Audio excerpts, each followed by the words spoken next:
এই সময় মসজিদে আকসা নিয়ে কথা বলার সময়, এই সময় ইসলামকে কিভাবে বিশ্বের মাঝে বিজয় করা যায় সেটা ভাববার সময়। সেই জন্য সকল কিছুকে সামনে রেখে আজকের আলোচনার বিষয় হচ্ছে জিহাদ। যেই বিষয়টা আমি অনেক আগে থেকে আলোচনা করব বলে করা হয় নাই, আজ সেই বিষয়ে আমরা আলোচনা করব। কেন? কারণ জিহাদের মূল মেসেজ, জিহাদ কাকে বলে এটা যদি আমরা না জানি তাহলে মুসলিম উম্মাহ জিহাদ থেকে বিমুখ থাকবে, আর অন্যদিকে ইসলামের শত্রুরা জঙ্গিবাদের আশ্রয় দিবে। এটা আমাদেরকে জিহাদের মূল মেসেজ আমাদেরকে জানতে হবে। তা আল্লাহ তাবারক ওয়া তাআলা যখন রাসূল করিম সাল্লাল্লাহু আলাইহি ওয়াসাল্লাম মক্কা ছেড়ে মদিনায় চলে এসেছে, অসংখ্য মানুষ মুনাফিক আল্লাহর রাসূলের সঙ্গী হয় নাই। তারা দুনিয়ার লোভে, পরিবারের লোভে, আমিত্বের কারণে মক্কায় রয়ে গিয়েছিল। তো রব্বে করিম ওনাদেরকে তিরস্কার করে একটা আয়াত কিয়ামত পর্যন্ত আমাদেরকে সাবধান করে দিয়েছে। আল্লাহ বলছেন, কুল, হাবিব আপনি বলেন। কাকে বলবে? আমাকে বলবে, আপনাকে বলবে, যারা আমরা উম্মত দাবি করছি আমাদেরকে বলবে। কি বলবে?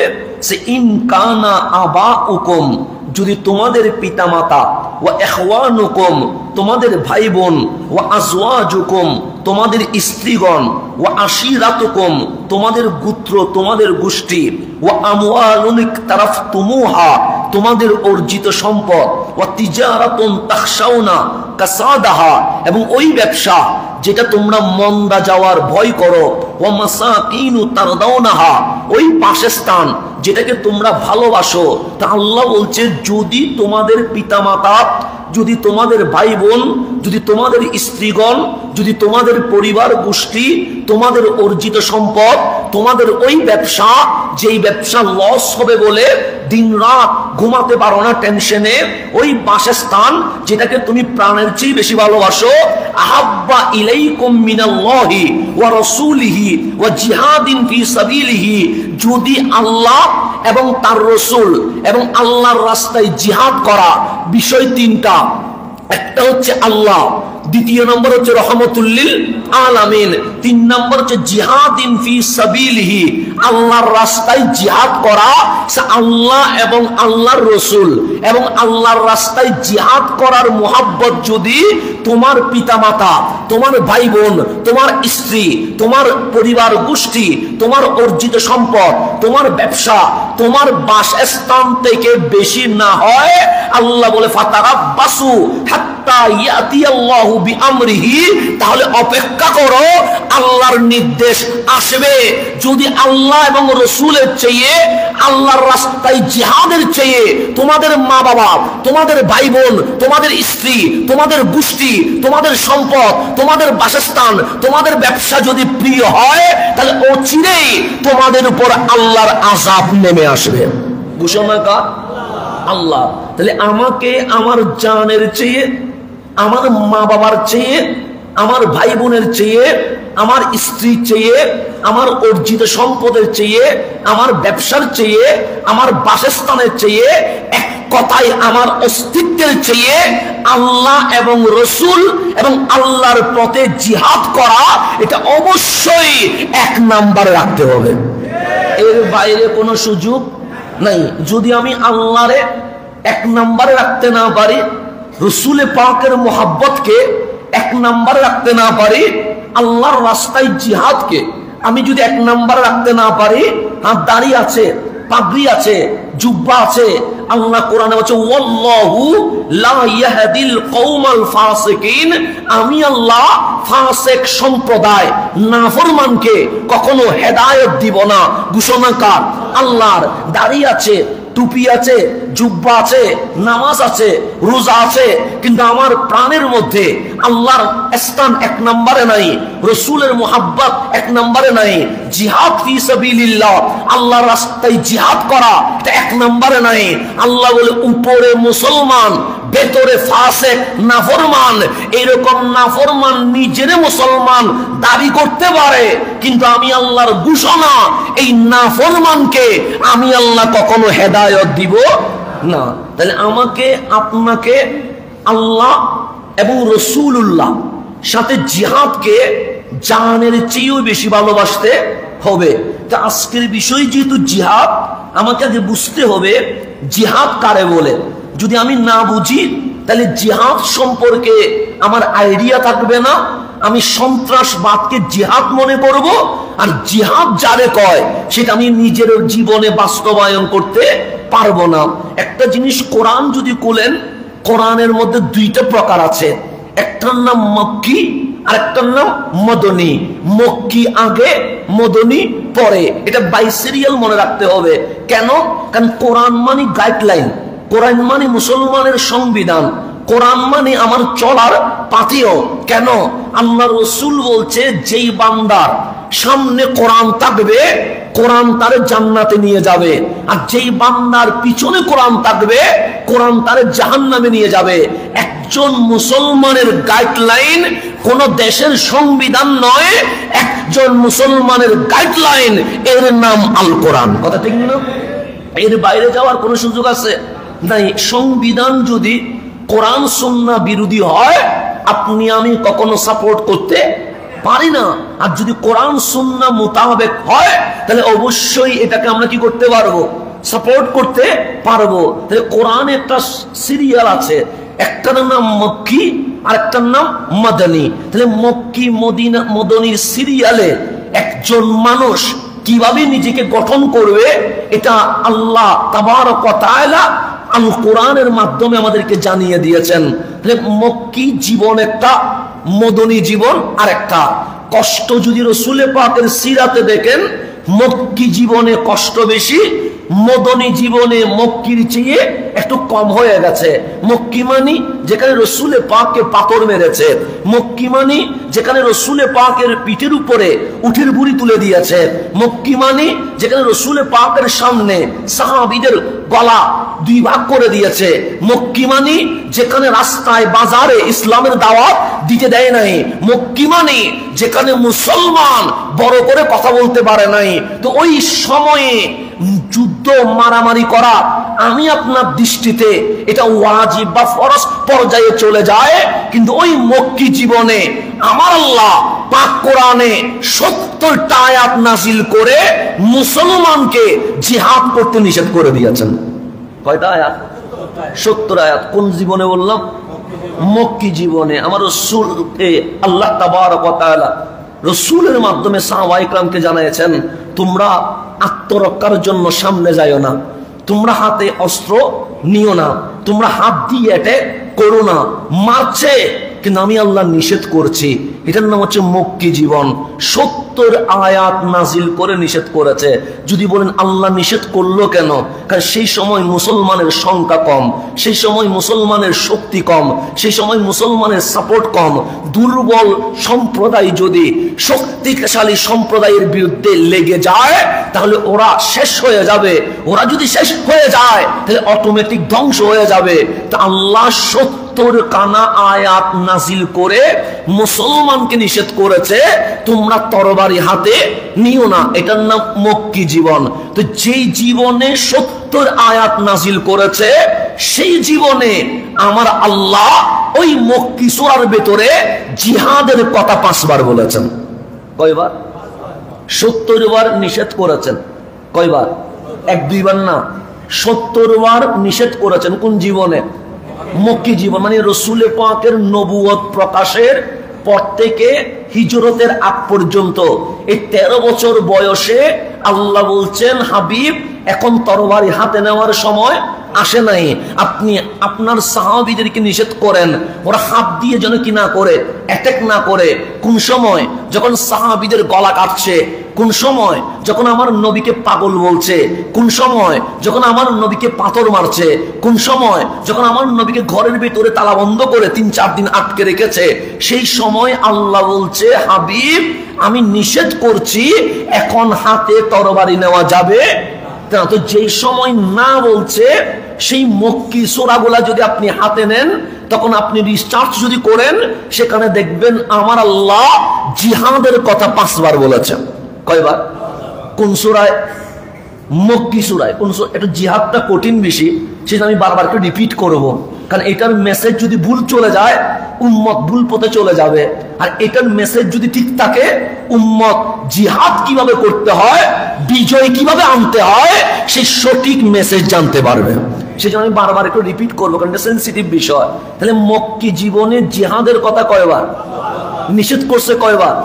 70 বার। 70 বার নিষেধ করছে, 5 বার জিহাদের কথা বলছে। এখন এই 5টা আয়াত কি বলছে দেখেন। প্রথম আয়াত সূরা ফুরকানের মধ্যে আল্লাহ বলছেন, ফালা তুতিইল কাফিরিন, আপনি কাফেরদের অনুসরণ করবেন না।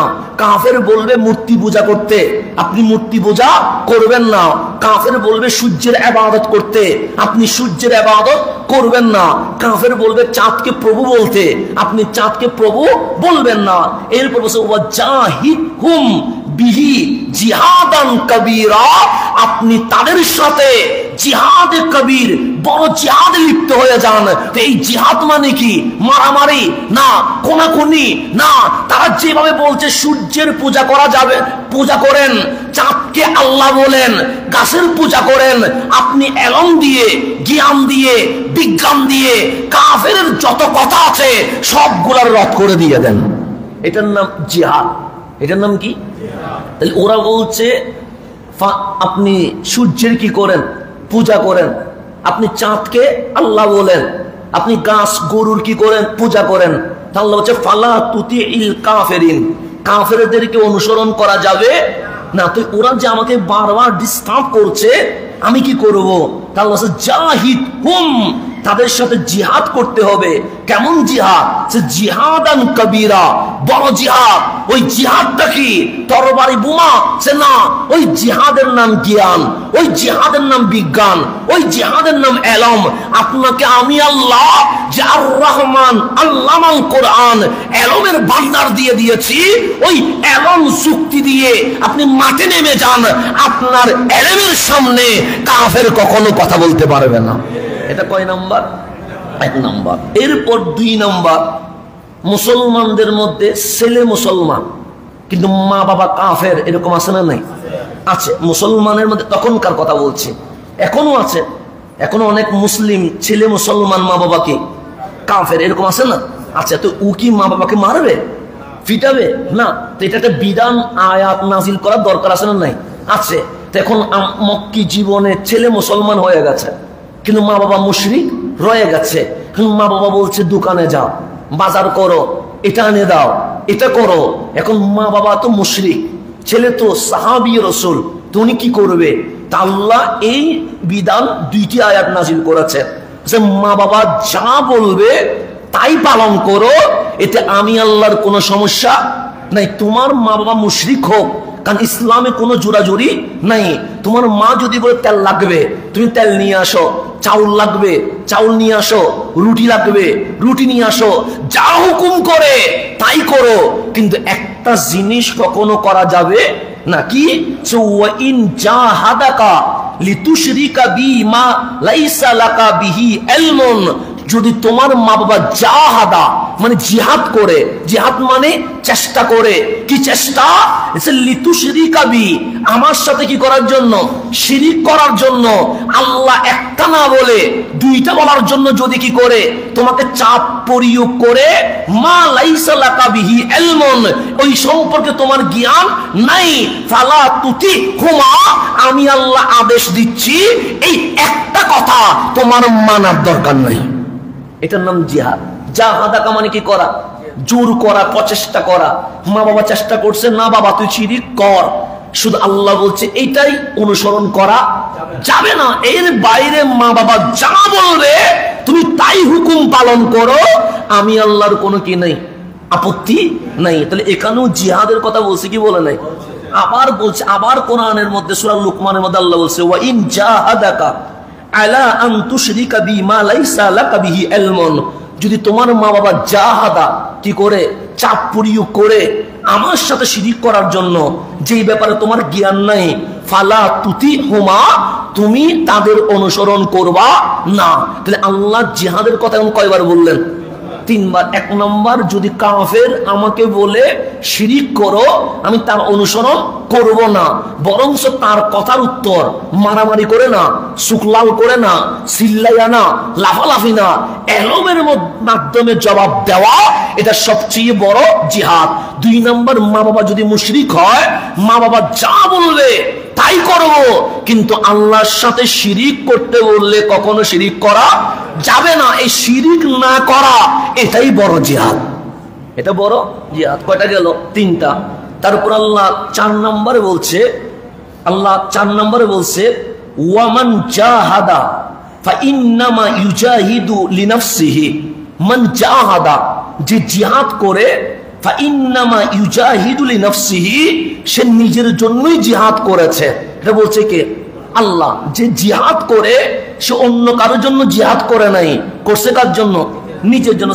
ইন্নাল্লাহা লাগানিয়ুন আনিল আলামিন, আমি আল্লাহ সমগ্র জাহান থেকে অমুখাপেক্ষী ধনী, আমার তোমার জিহাদের কোনো দরকার নাই। তো এখানে ওয়ামান জাহাদা, যে জিহাদ করেছে। জিহাদ মানে কি? এই যে আপনার মন বলছে সিনেমায় যাওয়া, আপনি মসজিদে চলে এসেছেন, আপনার মন বলছে চায়ের দোকানে যাওয়া, আপনি নামাজ শুরু করে দিয়েছেন, আপনার মন বলছে গান শুনবো, আপনি কোরআন পড়া শুরু করে দিয়েছেন, আপনার মন বলছে অমুক নায়কের সাথে দেখা করব, আপনি মাওলার জিকির শুরু করে দিয়েছেন।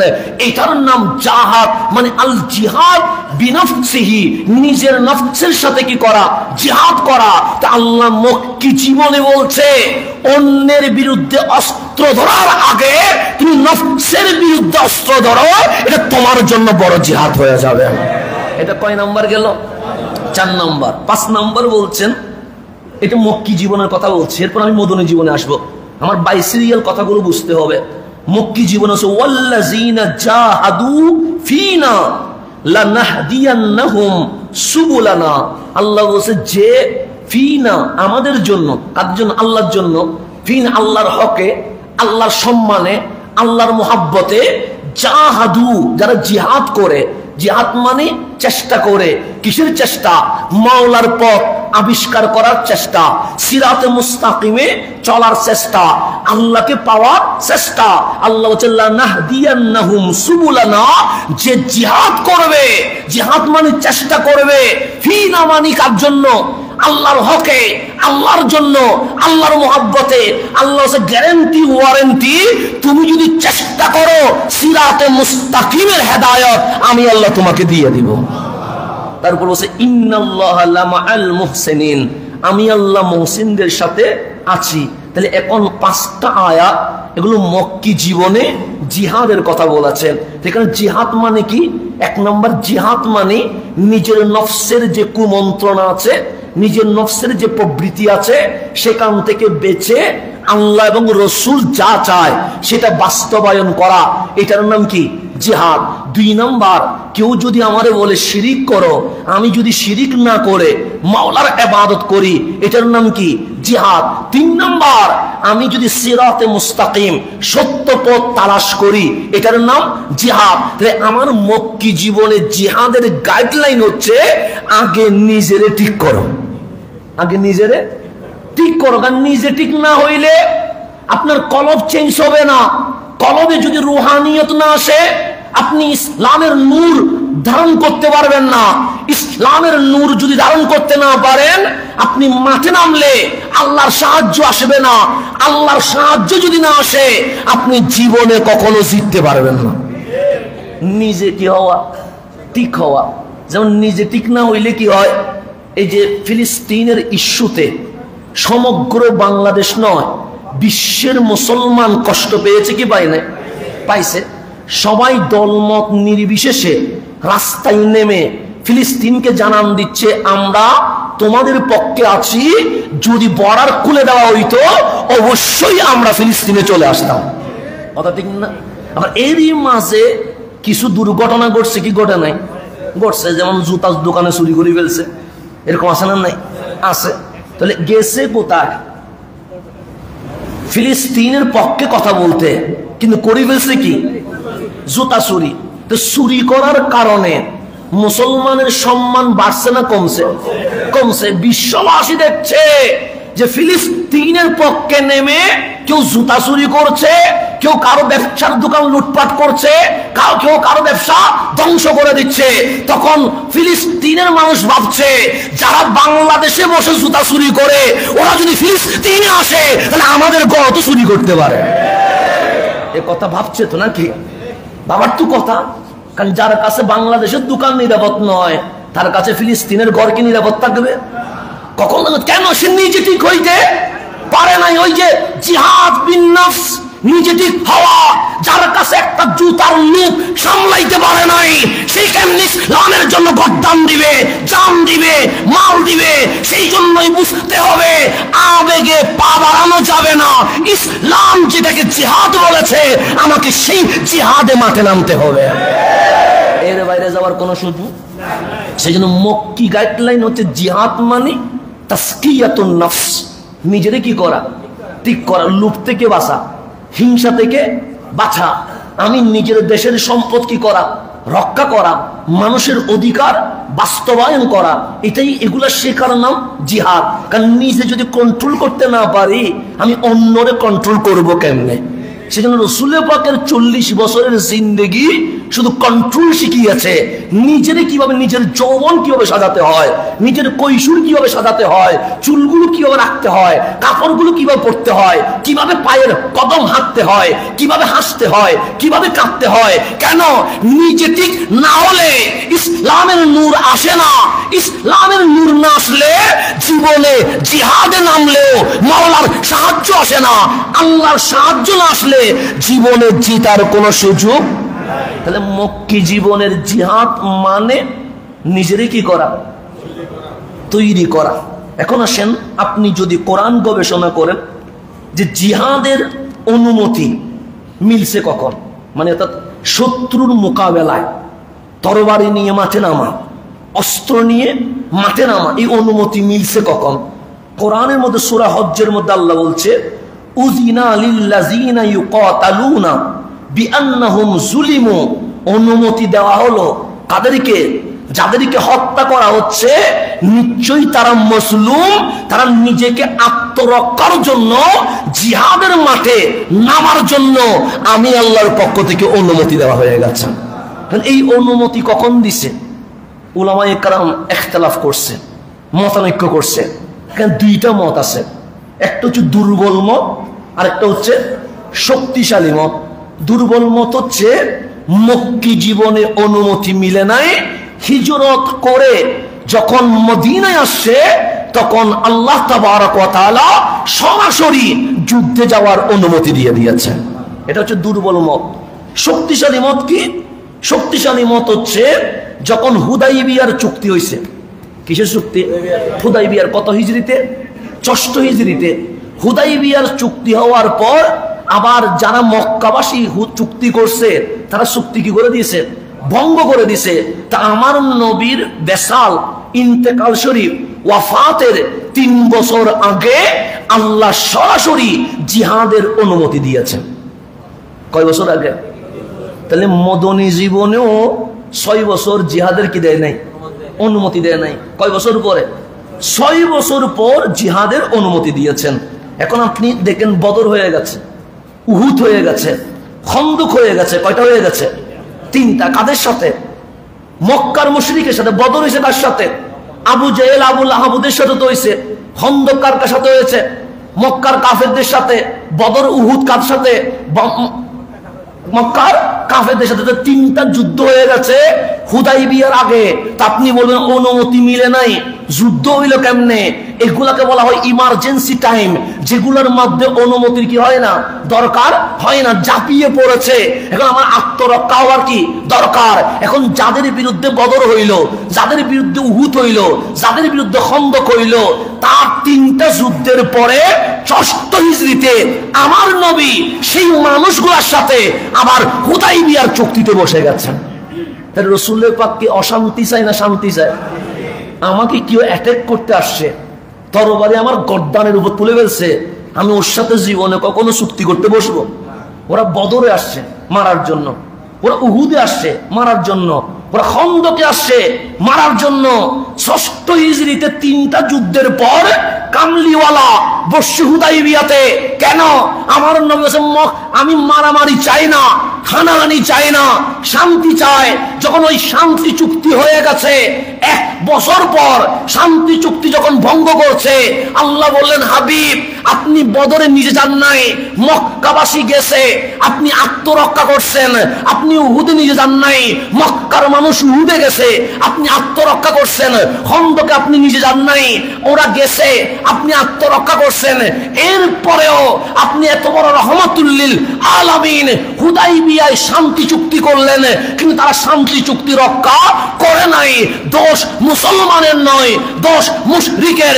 বারবার সুযোগ দেওয়ার পরেও যখন তারা অশান্তি চাচ্ছে, আমি আল্লাহ অনুমতি দিলাম, এখন তরবারি নিয়ে আসলে আপনি নবীর বাহিনীও তরবারি নিয়ে নামতে পারবেন। অনুমতি চলে আসছে। এখন আসেন কোরআনের মধ্যে একটু কথাগুলো কঠিন হবে। জিহাদের মধ্যে 3টা শব্দ, জিম হা দাল। জিম হা দাল, হা মানে চশমা, হাটা, জিম হা দাল। এখানে কয়টা শব্দ? 3টা। এটার বিভিন্ন শব্দে, যেমন জাহাদা, জাহাদা, জাহাদু, জাহিদ, জাহিদু, ইউজাহিদুন, এরকম জিহাদ শব্দটা বিভিন্ন শব্দ দিয়ে আমার আল্লাহ কোরআনে এইভাবে 15টা সামারি ইউজ করে কোরআনের 18টি সূরায় 34টি আয়াতে 41 বার জিহাদের কথা বলেছেন। কয়বার? কয়টা সূরায়? 36টা সূরায় না, 17টা সূরায়। কয়টা সূরায়? 114 মধ্যে সূরা কয়টা? 17টা সূরার 34টা আয়াতে। কয়টা আয়াতে? 41 বার। কয়বার? আল্লাহ জিহাদের কথা বলেছেন। তন্মধ্যে 32টা আয়াতে, কয়টা আয়াতে? 36টা আয়াতে জিহাদের কথা। 32টা আয়াতে জিহাদ মানে আত্মরক্ষা নয়, তরবারি নয়। জিহাদ মানে কখনো এলম দিয়ে জিহাদ করা, কখনো আমল দিয়ে জিহাদ করা, কখনো নফস দিয়ে জিহাদ করা, কখনো মাল দিয়ে জিহাদ করা। শুধুমাত্র 4টা আয়াতে, তাও সরাসরি নয়, সিয়াক সবক আশেপাশে বললে বোঝা যায় 4টা আয়াতের মাধ্যমে আল্লাহ তাবারক ওয়া তাআলা সরাসরি যুদ্ধ মানে মারামারি, মারামারি নয়, সেলফ ডিফেন্স, নিজেকে রক্ষার জন্য মাঠে নামার অনুমতি দিয়েছেন। তাহলে আয়াত হইল কয়টা? 34টা। জিহাদ শব্দ ইউজ হয়েছে কয়টা? 41টা। এখন আমি যদি এত বড় বড় কথা বলতে যাই, আপনি হয়তোবা জুমার আলোচনার সময় চলে যাবে। আমি জাস্ট জিহাদের প্রকারগুলো আপনাকে বলে যাব। এখন জিহাদ কারে কয় এটা আমাদের বুঝতে হবে। তো জিহাদ মানে চেষ্টা করা। জিহাদ মানে কি করা? জিহাদ মানে প্রচেষ্টা চালানো। জিহাদ মানে আত্মরক্ষা করা। জিহাদ মানে নিজের জীবনের ভুলগুলো শুধরিয়ে আল্লাহ তাবারক ওয়া তাআলার আদেশ নিজের জীবনে কি করা? বাস্তবায়ন করা। এটার নাম কি? জিহাদ। এখন জিহাদ কয় প্রকার, এটা নিয়ে অনেক উলামায়ে কেরাম অনেক ইখতিলাফ করেছেন। তার মধ্যে জিহাদকে আমরা 4 ভাগে ভাগ করি। জিহাদ বিল কলব, কলবের সাথে কি করা? যুদ্ধ করা। জিহাদ বিল লিসান, জবান দিয়ে যুদ্ধ করা। তারপর জিহাদ বিল ইয়াদ, হাত দিয়ে জিহাদ করা। জিহাদ বিস সাইফ, তরবারি দিয়ে কি করা? জিহাদ করা। জিহাদ কয়টা হয়েছে? 4টা। শুধু আপনি মারামারিতে জিহাদ মনে করছেন না। জিহাদ বিল কলব, কলব দিয়ে কি করতে হয়? জিহাদ করতে হয়। জিহাদ বিল লিসান, জিহ্বা দিয়ে কি করতে হয়? জিহাদ করতে হয়। জিহাদ বিল এলম, এলম দিয়ে কি করতে হয়? জিহাদ করতে হয়। জিহাদ বিল আমল, আমল দিয়ে কি করতে হয়? জিহাদ করতে হয়। এরপরে জিহাদ বিস সাইফ, তরবারি দিয়ে জিহাদ করতে হয়। তাহলে জিহাদ বিল কলব মানে নিজের সাথে কি করা? যুদ্ধ করা। তারপর হচ্ছে জিহাদ বিল লিসান, জিহ্বা দিয়ে কি করা? জিহাদ করা। তো জিহাদ বিল কলব এটাও নিজের সাথে যুদ্ধ করা। জিহাদ বিল লিসান, মুখ দিয়ে যুদ্ধ করা, এটাও নিজের সাথে যুদ্ধ করা।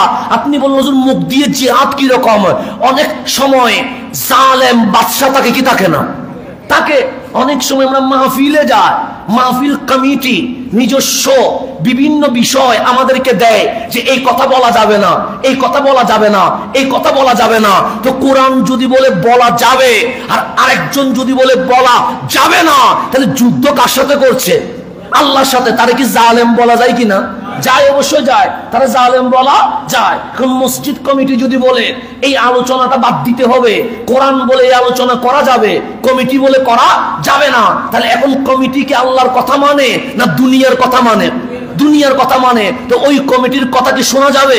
যাবে না। তো আমি খতিব হইয়া যদি দেখছি মাহফিল কমিটি বলছে এই কথা বলা যাবে না, কিন্তু আমার কোরআন বলছে এই কথা বলতে হবে, মসজিদ কমিটি বলছে এই বিষয়ে আলোচনা করা যাবে না, কিন্তু আমার কোরআন বলছে এই বিষয়ে আলোচনা করা যাবে, বাদশাহ জালেম বলছে, প্রেসিডেন্ট বলছে আমি এই কথা বলতে দিব না, কিন্তু আমার কোরআন বলছে এই কথা বলতে দিতে হবে, তখন আমার কোরআন বলছে হ্যাঁ, কিন্তু বাদশাহ বলছে না, আমার কোরআন বলছে হ্যাঁ, মাহফিল কমিটি বলছে না, আমার কোরআন বলছে হ্যাঁ, মসজিদ কমিটি বলছে না।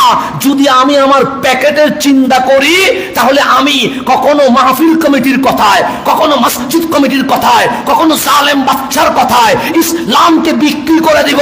এই বিক্রি করে দেওয়া নেফাকি আর জালেম বাদশার বিরুদ্ধে মাহফিল কমিটি যদি ইসলামের বিপক্ষে থাকে, মসজিদ কমিটি যদি না বলে, কোরআন যদি হ্যাঁ বলে, খতিব যদি সাহসিকতার সাথে হার কথা বলতে পারে, এটার নাম বড় জিহাদ। এটার নাম কি? বড় জিহাদ। বলতে হবে।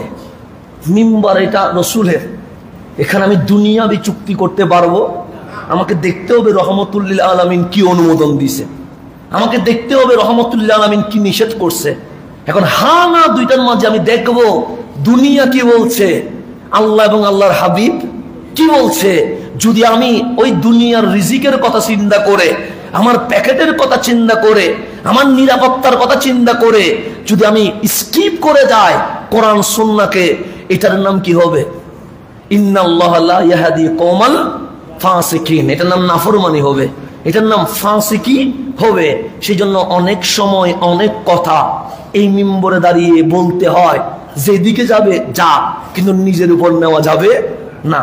কেন? কোরআন সুন্নাহ যদি হ্যাঁ বলে, আমার গায়েও যদি পড়ে, আমাকে এটা বলতে হবে না? অবশ্যই বলতে হবে। আমি দাড়ি টুপি জুব্বা দিয়ে কি করব? আমার আল্লাহ যদি হালাল বলে আমি হালাল বলতে পারি না, আমার আল্লাহ যদি হারাম বলে আমি হারাম বলতে পারি না, তাহলে ইসলামের দায়িত্ব নেওয়া আমার জন্য কি উচিত হবে? না, উচিত হবে না। আমি হকের কথা বলতে পারছি না, তো আমি কেন দায়িত্ব নিব? সেই জন্য এইটার নাম হচ্ছে জিহাদ বিল লিসান। জালেম বাদশার সামনে হকের কথা বলে দিয়ে আসা, জালেমের সামনে মুসলুমের পক্ষে কথা বলে দেওয়া আসা। আপনি যে আমি যে বলছি বৈষম্যহীন সমাজ, ওইটা অনেক বৈষম্যহীন হবে সেদিন আমরা কোলাকুলি ভাবে কোরআন সুন্নাহর হকের কথার আওয়াজ দিতে পারবো। এটার নাম হচ্ছে জিহাদ বিল লিসান। তাও মানে নিজেকে কি করা? ঠিক করা। একটা হচ্ছে কলব দিয়ে ঠিক করা, এটা হচ্ছে জিহ্বা দিয়ে কি করা। তারপর হচ্ছে জিহাদ বিল এলম, কি দিয়ে জিহাদ করা? এলম দিয়ে। এরপর হচ্ছে জিহাদ বিল মাল, মাল দিয়ে জিহাদ করা। এরপর হচ্ছে জিহাদ বিস সাইফ, কি দিয়ে জিহাদ করা? তরবারি দিয়ে। আপনারা জানেন জাপানের মধ্যে ক্ষেপণাস্ত্র হামলা হয়েছিল কি হয় নাই? হয়েছে, 2 জায়গায় হয়েছে না? জাপান কি হয়ে গেছিল? ধ্বংস হয়ে গেছিল। জীবনে কেউ কি বলছিল জাপান আজকে এত বড় শক্তিশালী রাষ্ট্র হবে? জীবনে কেউ কল্পনা করছে? করে নাই। কেন করে নাই? কারণ 2 জায়গায় দ্বিতীয় বিশ্বযুদ্ধে যে হামলা হয়েছে, বাংলাদেশের চেয়ে আরো পরিস্থিতি কি দেখা দরকার ছিল? খারাপ। কিন্তু জাপান কি অস্ত্রের বিপক্ষে অস্ত্র মারছে? জাপান কি করছে? জাপান যখন দেখছে আমার দেশে 2টা ক্ষেপণাস্ত্র পড়ে গেছে, এখনো পর্যন্ত সেই জায়গার আবহাওয়ার মধ্যে জীবাণু রয়ে গেছে। যারা আপনারা পড়েন ইতিহাস, হিস্ট্রি নিয়ে, ওখানে এখনো পর্যন্ত সন্তান ভালো করে জন্ম নেয় না, হয়তোবা পা ঠিক থাকে না, চোখ ঠিক থাকে না, ওই রকম করে সন্তান কি হয়? জন্ম হয়। এখনো পর্যন্ত বোমার প্রভাব রয়ে গেছে। তারা কি করলো? তারা অস্ত্রের বদলে অস্ত্র মারে নাই, তারা প্রতিষ্ঠান বন্ধ করে দিয়েছে, চাকরি বন্ধ করে দিয়েছে, তারা যুদ্ধ হানাহানি বন্ধ করে দিয়েছে। তারা বলছে আমরা যুদ্ধ করব। কি যুদ্ধ? সে জ্ঞানের যুদ্ধ করব। তারা কারিগরি শিক্ষা চালু করলেন, যেখানের মধ্য দিয়ে আজ জাপানের জিনিসকে কয় নাম্বার বলা হয়? 1 নাম্বার। আপনি যখন দোকানে যান, যখন দেখেন মেড ইন চাইনা, তখন নিজেই বলেন 3 মাস গ্যারান্টি। কথা ঠিক না? আর যখন দেখেন মেড ইন জাপান, তখন বলেন না 2 বছর তো টিকবে। বলেন না সেটা? আমি বলতে দেখেছি অনেককে, যখন দোকানে ঢুকে মেড ইন চাইনা দেখলেই বলে কয় মাস চলবে? 3 মাস চলবে। কিন্তু মেড ইন জাপান দেখলে বলে না 2 বছর চলবে। কেন? ওরা যে ওই যে বোমা হামলার পর তারা সমস্ত কিছু বন্ধ করে দিয়ে জ্ঞানের সমুদ্রে তারা কি করেছে? ডুব দিয়েছে। কারিগরি শিক্ষা চালু করেছে। ওই কারিগরি শিক্ষার উপর বসে আজ এমন ভাবে দুনিয়ায় নীরবে নিস্তব্ধে শাসন করছে। আজ জাপান বললে বাংলাদেশও ভয় পায়, জাপান বললে আমেরিকাও ভয় পায়, জাপান বললে অস্ট্রেলিয়াও ভয় পায়। কেন? ওই জ্ঞানের কলমের কালি তাকে অতটুকু নিয়ে গেছে। আমার ইসলাম তো সেটাই বলেছিল, ইকরা, পড়ো, গবেষণা করো। আমার ইসলাম তো সেটাই বলেছিল, আর রহমান আল্লামাল কোরআন। আমার ইসলাম তো সেটাই বলেছিল, ওয়ান নাজমি ইজা হাওয়া।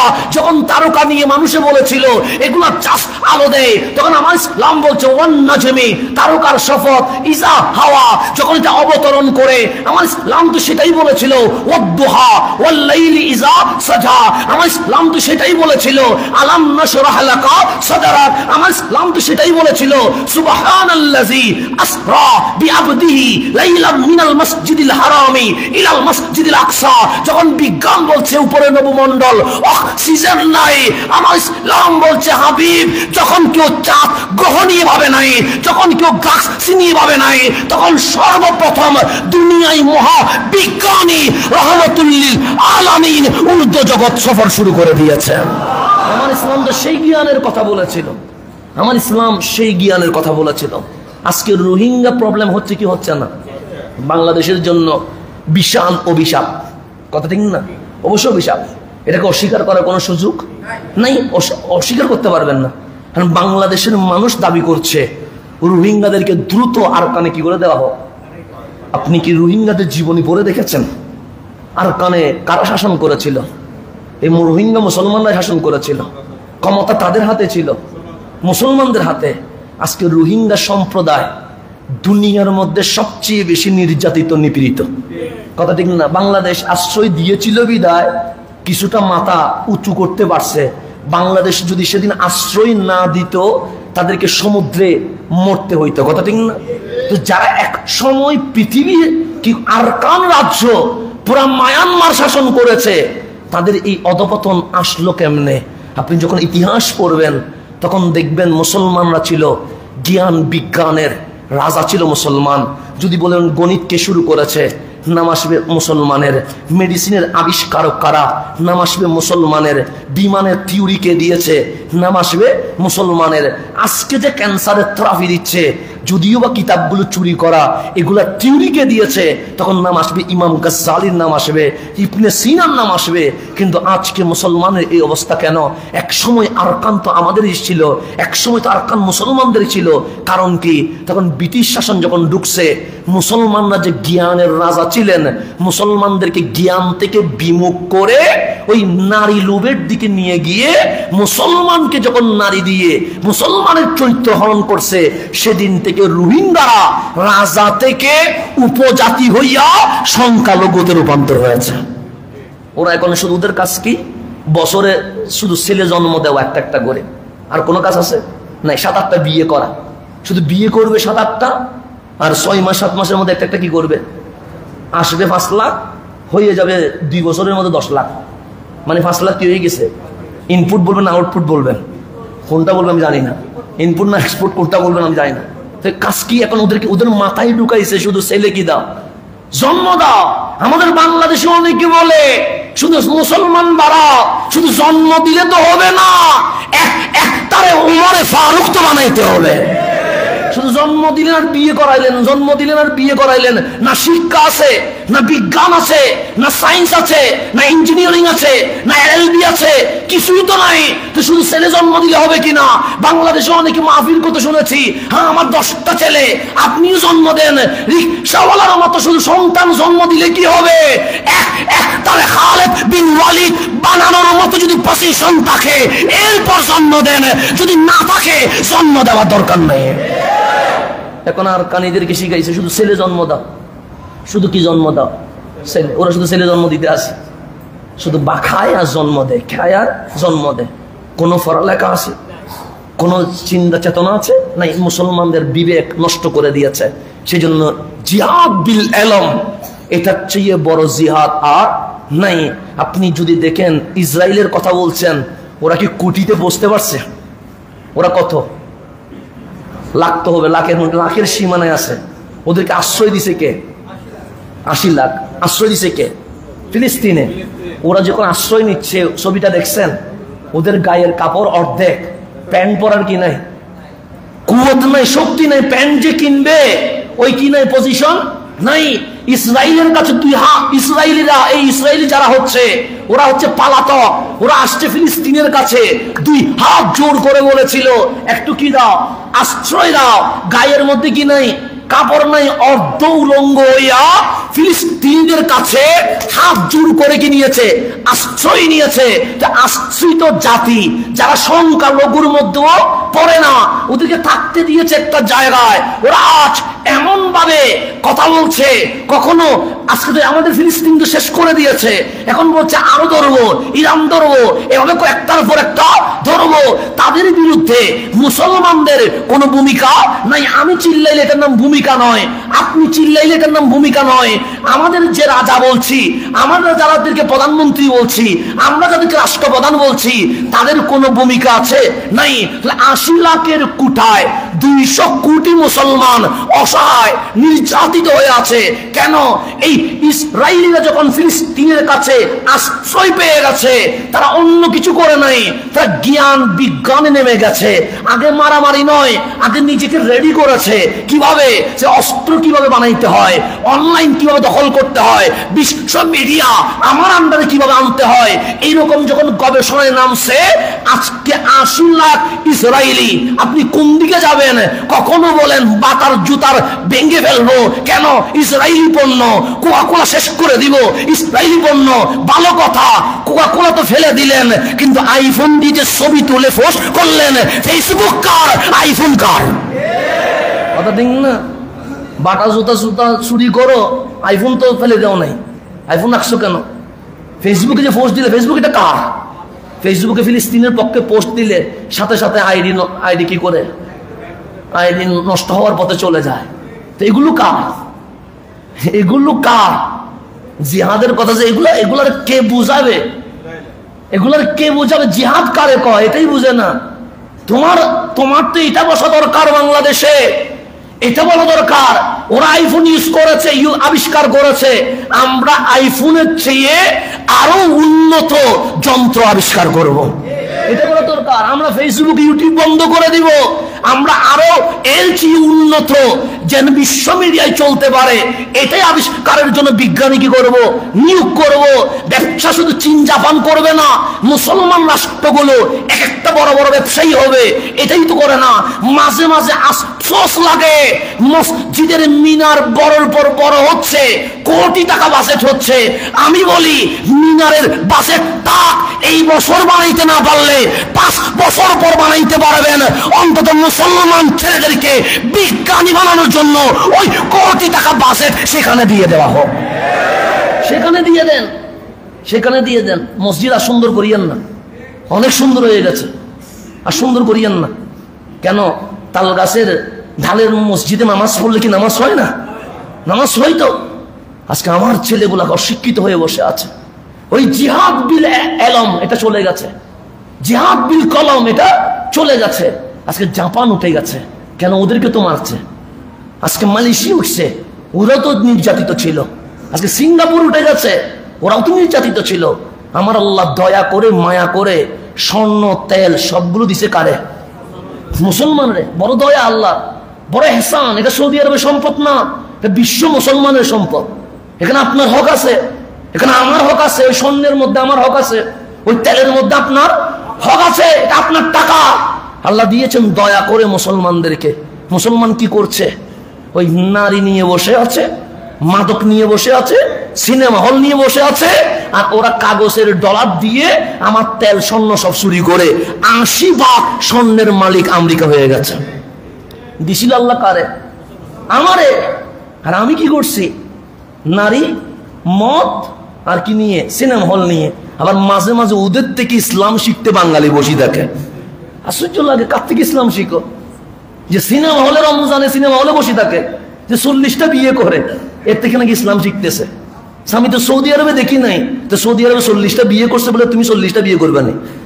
সৌদি আরবে মদ খাইবে, তুমি মদ খাবা না। যাদের কাছে ইসলাম বিক্রি হয়ে গেছে, যারা ফিলিস্তিনের রক্তের উপর আনন্দ করে, তাদের কাছে বাঙালি ইসলাম শিখতে বসে থাকে। এর চেয়ে বড় আফসোস এই জমিন আর হইতে পারে? এখন আসেন জিহাদ, সময় যেহেতু কমে যাচ্ছে। জিহাদ কয় প্রকার বললাম? জিহাদ বিল কালব, নফসের সাথে কি করা? জিহাদ করা। জিহাদ বিল লিসান, জিহ্বা দিয়ে কি করা? জিহাদ করা। জিহাদ বিল আমল, আমল দিয়ে কি করা? জিহাদ করা।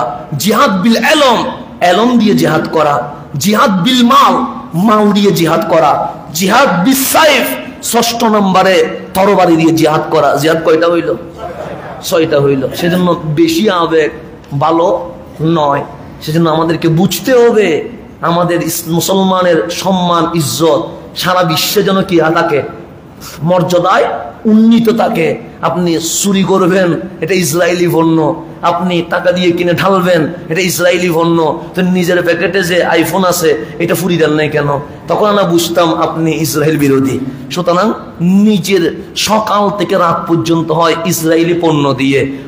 তাহলে আপনাকে এইটাই নিতে হবে যে ওদের পণ্য আমরা বয়কট করব। হ্যাঁ, কিভাবে? আমরা ওদের চেয়ে ভালো পণ্য আবিষ্কার করব। এটার নাম জিহাদ। এটার নাম কি? জিহাদ। শুধু পণ্য বয়কট করলে তো হয় না, এর বিপরীতে এর চেয়ে ভালো জিনিস তো আনতে হবে। তারপরে না আপনি বলবেন কি বয়কট, এমনি বয়কট করলে হবে? আমি যদি এখানে বসে বলি টিভি দেখা হারাম, আমার 90% মুসল্লি রাগ করে ফেলবে আমার উপরে, করবে না? বলছে বেটা প্রত্যেক রান্না করে টিভি ঢুকে গিয়েছে, আর তুমি এখন আসি বলো টিভি দেখা কি হারাম? তা আমাকে বলতে হবে টিভিতে যেই সব কার্যক্রম, উলঙ্গপনা, বেহায়াপনা, আমার চারিত্রিক অবনতি ঘটে, সেগুলো হারাম। যেগুলোর মাধ্যমে আমার চারিত্রিক উন্নতি হয় সেগুলো জায়েজ। এই হালাল হারামের ফতোয়া না দিয়া যদি মিডিয়া আমাদের দখলে থাকতো, অন্তত আমরা ডেলি একটা হলেও বিশ্বে রহমতুল লিল আলামিনের সুন্নতের দাওয়াত দিতে পারতাম। কথা ঠিক না? জিরো হয়ে বসে থেকে শুধু মিম্বারে চিল্লাইলে কোনোদিন কোনো কাজ হবে না। এখন আসেন জিহাদ বিন নফস। আমার রসুল বললেন আল মুজাহিদু মান জাহাদা নফসা। মুজাহিদ তো তারে কয় যে নিজের নফসের সাথে কি করে? জিহাদ করে। সেজন্য নিজেকে কন্ট্রোল করেন, নিজেকে কন্ট্রোল করেন, নিজেকে ঠিক করেন। নিজেকে ঠিক না করলে জীবনে কখনো আপনি জিহাদ করে কি করতে পারবেন না, সফলতা আনতে পারবেন না। রসুলে পাক ইরশাদ করেন কাদিমতুম খায়রা মাকদামিন মিনাল জিহাদিল আসগর ইলা জিহাদিল আকবর। একটা কাফেলা যুদ্ধে বিজয় হয়ে আমার নবীর কদমে আসছে। আমার রসুল বললেন, আমার রসুলকে বললেন নবী গো, আমরা তো যুদ্ধে জিতে গেছি। আমার রসুল তোমাদেরকে মারহাওয়া, তোমাদেরকে মোবারকবাদ। কেন জানো? যুদ্ধে জিতছ সেই যার কারণে নয়, তোমরা এখন ছোট জিহাদ থেকে বড় জিহাদের দিকে রওনা হয়ে গেছো। আসছে যুদ্ধ করে, যেখানে কারো গর্দান কেটে গেছে, কারো হাত কেটে গেছে, কারো পা কেটে গেছে, রক্তে লাল হয়ে গেছে, ওনাদেরকে আমার রসুল বলছে মোবারকবাদ। কেন? আজকে তোমরা ছোট জিহাদ শেষ করে বড় জিহাদে যাচ্ছ। সাহাবায়ে কেরাম অবাক হয়ে গেছে, নবী গো যেখানে জানমাল দিতে হইছে এটার নাম ছোট জিহাদ, আবার বললেন বড় জিহাদ, মাল জিহাদুল আকবার। বড় জিহাদ কি? আমার রসুল বলেন মুজাহাদাতুল আবদি হাওয়াহু, তার নফসের যে প্রবৃত্তি আছে এইটার অনুসরণ না করে আল্লাহ এবং রসুলের অনুসরণ করা, এইটার চেয়ে বড় মুজাহিদ এই জমিনে আর হতে পারে না। সেজন্য নিজেরে কি করতে হবে? কন্ট্রোল লেভেল আসতে হবে। তো সময় যেহেতু সংক্ষিপ্ত, আমি একটু দ্রুত বলছি। জিহাদ বিল এলম, এলম দিয়ে কি করা? জিহাদ করা। তো এটার নাম কি? আমার রসুল বলছেন মান জাআ মসজিদি হাজা, যে এই আমার মসজিদে আসছে, মসজিদি বলছে আমার মসজিদ। আমি যদি বলি আমার মসজিদ, ইমান চলে যাবে, কারণ মসজিদ কখনো আমার হয় না, মসজিদ কার? কিন্তু রসুল মসজিদে নববীর মিম্বরে বলছে মান জাআ মসজিদি হাজা, যে আমার মসজিদে আসছে। সেই জন্য মক্কায় যান, মসজিদের নাম মসজিদে হেরেম। ফিলিস্তিনে যান, মসজিদের নাম মসজিদে আকসা। মদিনায় যান, মসজিদের নাম কি? মসজিদে নববী, নবীর মসজিদ। কিসের মসজিদ?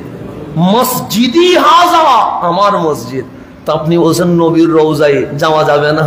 তো নবীর রওজায় তো দূরের কথা, আমার নবী আমার মসজিদে যে আসবে এক রাকাতে 50,000 সওয়াব হবে। তো নবীর মসজিদে যদি এই ফজিলত হয়, নবীর রওজায় কি ফজিলত হবে? তো মান জাআ মসজিদি হাযা, আমার মসজিদে যে আসছে, লাম ইয়াতিহি ইল্লা লিখাইর ইয়াতাআল্লামুহু আও ইউআল্লিমুহু, এই দুইটা উদ্দেশ্যে আসছে। কয়টা উদ্দেশ্যে? দুইটা আসছে খায়র, উত্তমের জন্য। উদ্দেশ্য কয়টা? দুইটা। শুধু নামাজ পড়ে চলে গেলেন, এটার নাম মসজিদ না। শুধু জিকির করে চলে গেলেন, এটার নাম মসজিদ না। শুধু কোরআন তেলাওয়াত করে চলে গেলেন, এটার নাম মসজিদ না। তো মসজিদে আসবে কেন? হয়তো ইয়াতাআল্লামুহু ওয়া ইউআল্লিমুহু, হয়তো সে নিজে শিখবে, না হয় অন্যরে শিখাবে। এটার নাম কি? এলম। হয়তো বা নিজে শিখবে, না হলে অন্যরে, না হয় ছাত্র হবে, না হয় কি হবে? শিক্ষক হবে। দুইটা থেকে যে কোনো একটা যদি হয়, ফাহুয়া বিমানজিলাতিল মুজাহিদ ফি সাবিলিল্লাহ, আল্লাহর রাস্তায় খোলা মাঠে মুশরিকের বিরুদ্ধে একজন মানুষ জিহাদ করলে যেরকম সওয়াব পাবে, আমি নবী বলে গেলাম, সেও সেরকম সওয়াব পেয়ে যাবে। তার লিস্টের মধ্যে মুজাহিদ হিসেবে আসবে। তো এখন আমি দুইটা বললাম, আরো অনেক আছে। জিহাদ এটা বড় চ্যাপ্টার। ইনশাআল্লাহ আগামী জুমা তো আমরা কি নিয়ে আলোচনা করব? জিহাদ নিয়ে আলোচনা করব। তাহলে এখন জিহাদ পাইলাম, মূল আলোচনা করলাম কয়টা? দুইটা। একটা জিহাদ বিনফসিহি, নিজের নফসের সাথে কি করা, জিহাদ করা। আচ্ছা, জিহাদ বিল এলম, এলমের সাথে কি করা, জিহাদ করা। তাহলে জ্ঞান লাগবে কি লাগবে না? লাগবে। সেজন্য অশিক্ষিত হওয়ার নাম মুসলমান নয়, মূর্খ হওয়ার নাম মুসলমান নয়। কারণ মূর্খ হলে উগ্র হয়, শিক্ষিত হলে উগ্র নয়। এমন ডিপ্লোম্যাটিক মাথা থাকে, সে জ্ঞান বিজ্ঞান দিয়ে দেখবেন শান্তির মাধ্যমে বিজয় নিয়ে আসতে পারে। সেজন্য আমাদের প্রত্যেকটা মানুষের একটা এইম ইন লাইফ থাকবে। আমি শিক্ষিত হতে পারি নাই, কিন্তু আমার সন্তানকে আমি কি বানাবো? শিক্ষিত বানাবো। সে যেটাই হোক, সে ডাক্তার হোক, সমস্যা নাই। সে ইঞ্জিনিয়ার হোক, সমস্যা নাই। সে লয়ার হোক, সমস্যা নাই। সে সচিব হোক, সমস্যা নাই। কিন্তু শিক্ষা হবে কয় নম্বরে? এক নম্বরে। নীতি শিক্ষা দিবেন অবশ্যই, ইসলামের শিক্ষা তো দিতে হবে, কারণ নাহলে সে নৈতিক শিক্ষা পাবে কেমনে? সেজন্য আমাদের সন্তানকে অবশ্যই কি বানাইতে হবে? শিক্ষিত বানাইতে হবে। শিক্ষিত বানাইতে পারা, এটা সবচেয়ে বড় জিহাদ। শিক্ষার অভাব বিদায় তো সে জুতা চুরি করছে। শিক্ষার অভাব না থাকলে কি জুতা চুরি করতে নেই? শিক্ষার অভাব বিদায় তো দোকান ভাঙি ফেলতেছে। শিক্ষার অভাব বলেই তো সে এই কাজগুলো করে ইসলামকে, মুসলমানকে বিশ্বের মাঝে লজ্জিত করছে। কিসের অভাব? শিক্ষার অভাব। সে যদি নবীজির সিরত পড়তো, সে কি জীবনে কাজ করতে পারতো না? তাহলে জিহাদ বিল এলম, কি দিয়ে? এলম দিয়ে কি করা? জিহাদ করা। আসেন আমরা এলম দিয়ে জিহাদের দিকে ফিরি। বিয়েতে খরচ কমাই ফেলেন, 15 লাখ 20 লাখ খরচ বাদ দিয়া এগুলোকে বাজেট রাখেন যে আমাদের ঘরে যে সন্তান আসবে, এই 15 লাখ 20 লাখ আমি শিক্ষার মধ্যে কি করব? খরচ করব। এগুলাতে নিয়ে আসেন, আস্তে আস্তে বাস্তবতার দিকে নিয়ে আসেন। আল্লাহ যেন আমাদেরকে বোঝার তৌফিক নসিব করেন। আজকে জিহাদের প্রথম পার্ট শেষ হলো। ইনশাআল্লাহ আগামী জুমায় আল্লাহ যদি বাঁচিয়ে রাখেন, আমরা দ্বিতীয় পার্ট নিয়ে কি করব? আলোচনা করব। যতটুকু আলোচনা হয়েছে, রব্বে করিম সর্বপ্রথম আমাকে, এরপর আপনাদেরকে আমল করার তৌফিক নসিব করো। সবাই সুন্নত আদায় করে নেন।